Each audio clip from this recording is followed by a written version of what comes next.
ও, আমরা আজকে কই আসছি, ওটা বটবটা দেখতে আসছি গ্রামে। হুম, এই যে দেখেন আমাদের সুন্দর একটা গ্রামে আসছি আমরা। হুম, সুন্দর এই যে ধান লাগাইছে কেমন। জলও আছে না?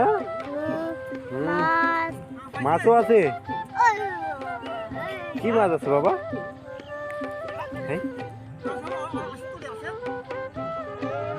হ্যাঁ, ওই যে আরেকটা ওখানে মেশিন দেখছো? হ্যাঁ, হ্যাঁ। বাবা আমরা কি দেখতে আসছি? হুম, এটা ফালাই দাও, ফালাই দাও। আছে আমার কাছে আরো আছে, আমার কাছে আরো আছে। হ্যাঁ, জলে ফালাই দাও। এই রে, হট। হ্যাঁ।